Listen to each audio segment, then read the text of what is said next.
Nous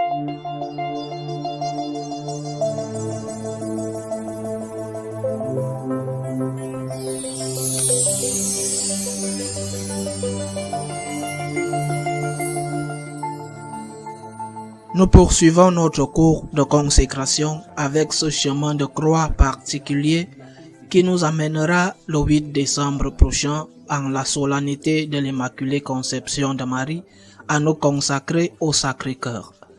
Et j'insiste sur ce que j'ai dit depuis le début. La consécration est une chose très sérieuse. C'est beaucoup plus qu'une prière. La consécration implique de se dédier à la personne à laquelle on se consacre. Cette personne dans ce cas est le Seigneur et cette personne dans ce cas est la Vierge. Mais une consécration, une dédicace, faire de toi une personne consacrée au Christ, dédiée au Christ, ce n'est pas possible s'il n'y a pas une tentative sérieuse, honnête, d'être comme celui à qui nous nous consacrons.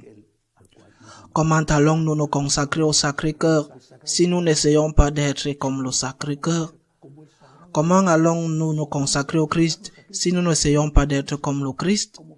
Je pense qu'il est très important que nous le comprenions car, je le répète, on peut penser que les consécrations consistent simplement à dire quelques prières.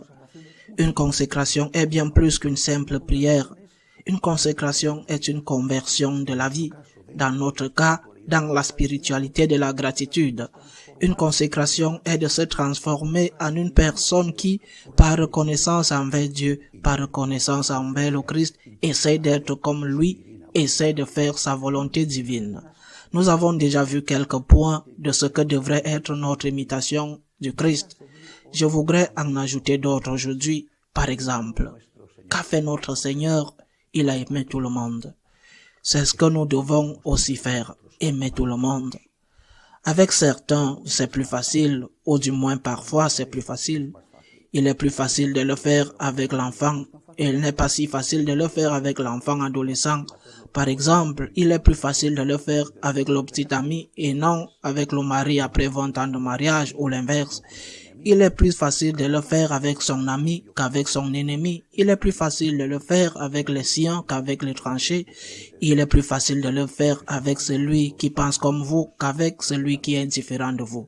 Mais Jésus aimait tout le monde, les justes et les pécheurs. Il aimait tout le monde. Et c'est ce que nous devons essayer de faire aussi. Voulons-nous nous consacrer au Christ? Nous devons essayer d'aimer tout le monde. Cela ne signifie pas que nous devons aimer tout le monde de la même façon, c'est-à-dire tu as des responsabilités et des obligations, par exemple envers ta famille. Mais l'amour pour ta famille ne peut pas exclure ceux qui ne sont pas de ta famille. Tu ne peux pas dire, comme j'aime ma famille, je me permets de voler ou de tuer. Non, j'aime ma famille, mais je dois aussi tenir compte de ceux qui ne sont pas de ma famille. Le point suivant que notre Seigneur nous enseigne par son comportement et par son exemple et par sa doctrine, quelque chose de très important pour nous, recommencer.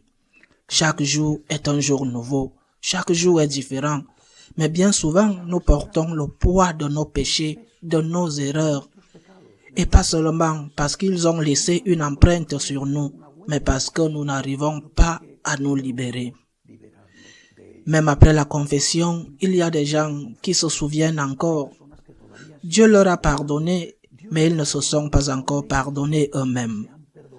Il est beaucoup plus facile d'obtenir le pardon de Dieu que de se pardonner à soi-même quand on sait qu'on a fait du mal. Mais tu dois le faire. Il faut tout recommencer. Il faut repartir de zéro avec soi-même. Bien sûr, en tirant les leçons, si nous ne sommes pas prêts à répéter continuellement les mêmes erreurs. Nous devons apprendre de nos erreurs, de nos fautes, afin de ne pas être des gens qui trébuchent encore et encore sur la même pierre. Mais nous ne pouvons pas laisser ces erreurs, ces péchés, devenir une grosse boule d'acier qui est attachée à nos jambes par des chaînes et nous empêche d'avancer. Nous devons tout recommencer chaque jour. Tu dois recommencer à zéro et tu dois essayer de ne pas te coucher le soir en colère contre les gens avec qui tu vis et que tu aimes. Tu dois recommencer à zéro et donner à Dieu chaque jour l'occasion de te rendre nouveau, de rendre toutes choses nouvelles.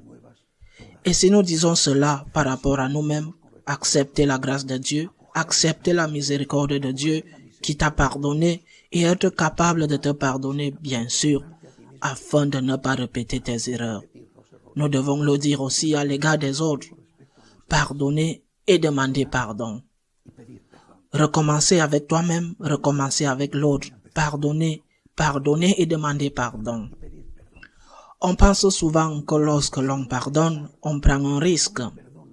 On risque que l'autre personne nous trompe à nouveau ou nous blesse à nouveau. Ce n'est pas vrai. Tu dois être prudent. Tu connais cette personne déjà. Tu sais que si tu ne peux peut-être pas lui faire confiance, d'accord, il faut donc être prudent. Mais si tu ne pardonnes pas, la blessure est en toi. Cette blessure qu'il t'a fait ne s'est pas refermée. Continue à saigner, continue à empoisonner ton âme, continue à te blesser. Tu dois être capable, comme le Christ l'a fait avec toi, de pardonner. Il faut pouvoir tourner la page, je le répète, avec prudence, parce que tu as tiré quelques leçons, mais sans se souvenir de façon permanente et éternelle du mal qui t'a été fait, parce que cela t'empoisonne et te tue. Plus encore que le mal, le souvenir de ce mal que tu n'es pas capable de pardonner t'empoisonne et te tue. Il en va de même pour la demande de pardon. Demander pardon avec humilité, avec simplicité, avec un geste ou une parole. Sans oublier que le pardon qui est demandé est une faveur qui est demandée et donc un cadeau dont nous devons être reconnaissants lorsque le pardon nous est accordé. Le pardon ne peut être exigé, pas même de la part de Dieu, bien que Dieu te le donne toujours. C'est un don que Dieu nous donne. Et c'est un cadeau que l'autre personne nous pardonne. Nous n'avons pas droit au pardon, nous avons droit à la justice, mais le pardon est un don que nous demandons. Seigneur, pardonne-moi. De la même manière, avec la même humilité, tu dois t'approcher de l'autre. Je te demande pardon, s'il te plaît, comme un cadeau, d'avoir la compassion pour moi et de me pardonner. Un dernier point dans cette imitation du Christ, très important, on le retrouve dans l'incarnation. Qu'a fait le Christ avec l'incarnation? Il s'est mis à notre place. Il s'est mis dans notre peau, dans notre chair, dans nos sentiments. Il a eu froid, il a eu chaud. Il a connu la joie, il a connu la souffrance, il a connu la peur, il a connu la mort. Le Christ est vraiment devenu l'un des nôtres.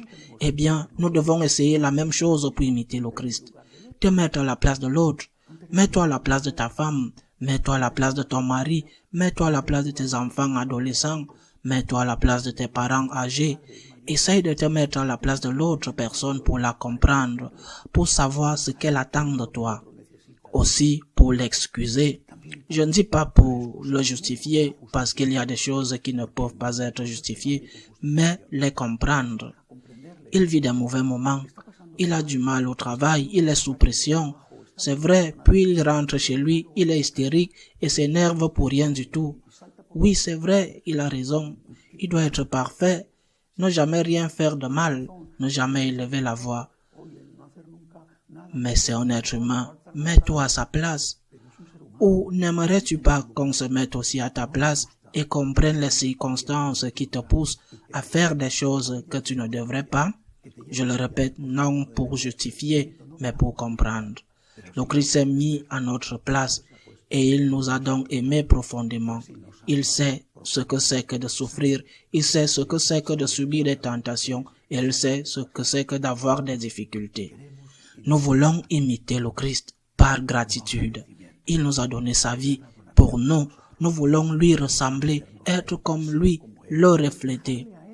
Comme si nous nous regardions dans un miroir et nous nous voyons nous-mêmes, que nous imitons les mouvements qui sont dans le miroir afin que l'autre personne, lorsqu'elle nous voit, ait l'image du Christ.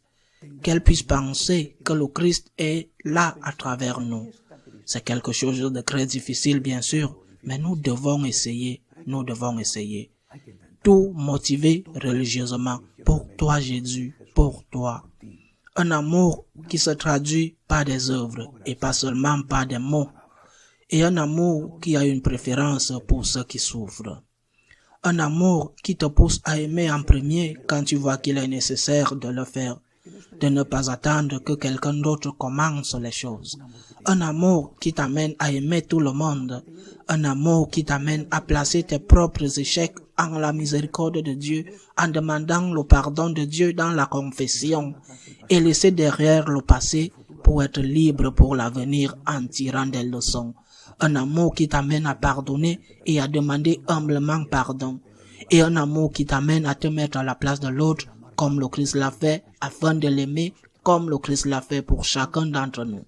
À la prochaine étape de ce voyage vers la consécration, si Dieu le veut.